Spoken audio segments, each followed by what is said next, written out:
Hello everyone, welcome back to my channel. In this video I will be talking all about sigma algebra. So our topic is sigma algebra.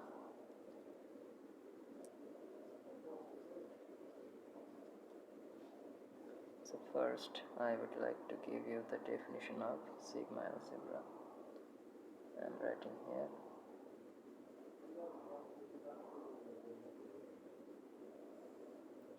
Sigma algebra, this is a collection. So sigma algebra is a collection which will be denoted by curly m of subsets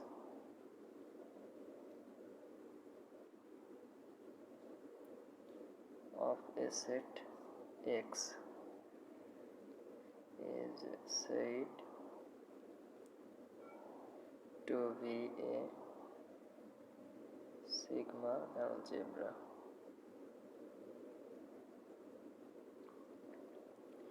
Okay, so a collection curly m of subsets of a set X is said to be a sigma algebra in that set, that means X. So if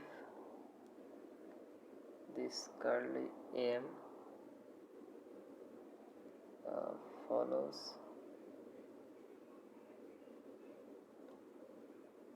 the given properties. Okay, so first property is the set X which belongs to curly m. Then second property is what? If a set or if any set A which belongs to curly m, then the complement of the set will belong to curly m. Okay, then third one is if ai, okay, so ai is many set for different values of I, so ai belongs to curly m for I equals to 1, 2, 3 and so on. Then the union, okay, so I is going to 1 and I is going from 1 to infinite, and then ai is also belong to curly m. Okay, so if curly m satisfies these three properties, then this curly m or the collection of subsets will be said that is a sigma algebra. Okay, so what if I take an example for you? It will be better to understand, so that's why I'm giving you an example.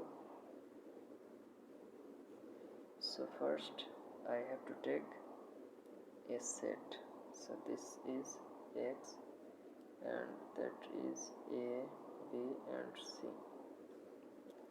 Then we want to make a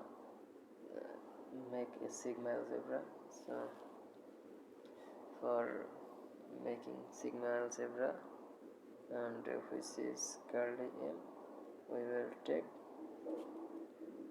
the subsets. Look here, this curly m, this is of subsets of a set X. So curly m is a collection of subsets of a set X. So now I'm taking the collection of the subsets. So what are the subsets of this X?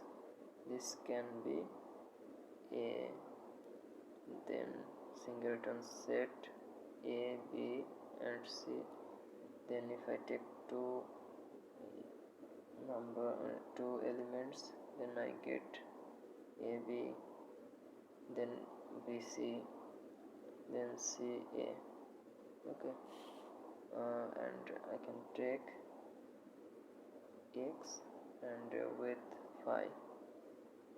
So this is Carlian and this is nothing but the power set of x. Okay, so since Carlium is the collection of all subsets, not all, collection of subsets of a set x, so I have taken Carlium as the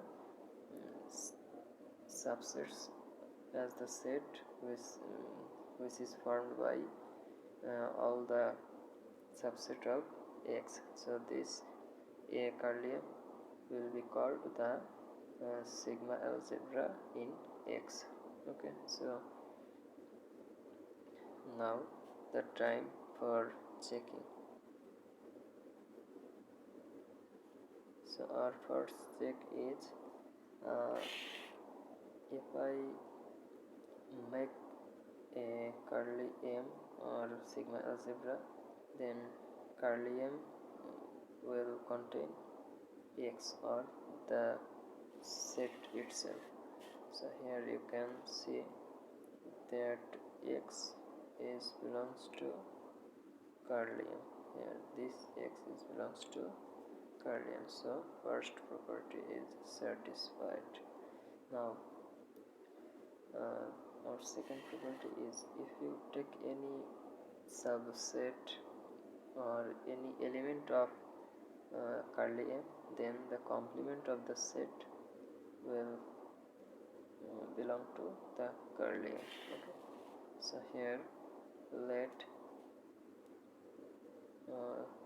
if you take a, so your set is a which belongs to curly m, then the complement of this set, that is this is the complement of say singleton set A, and that is nothing but x minus a.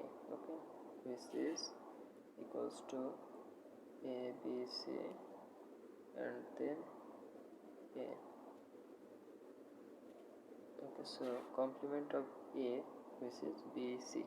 So bc, you can see here bc is also lies in curly m. So bc is an element of curly m. So our second property is also satisfied. Now come to the third property. Third property is what? Third property is if you take any elements of curly m, and then if you that means ai is some elements, and then if you union them, you will see that the union is also lies in curly m. So if you take any two or three, that is a, then bc, then ca, so this is your a1, this is a2, and this is a3. Okay. Sorry. So now this a1 union a2 union a3,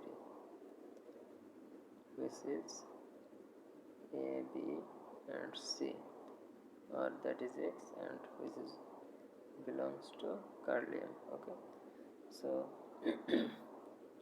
sorry, this union of all the sets which lies in curly m, and that's why we can say this curly m is a sigma algebra in x. Okay, so curly m is a sigma algebra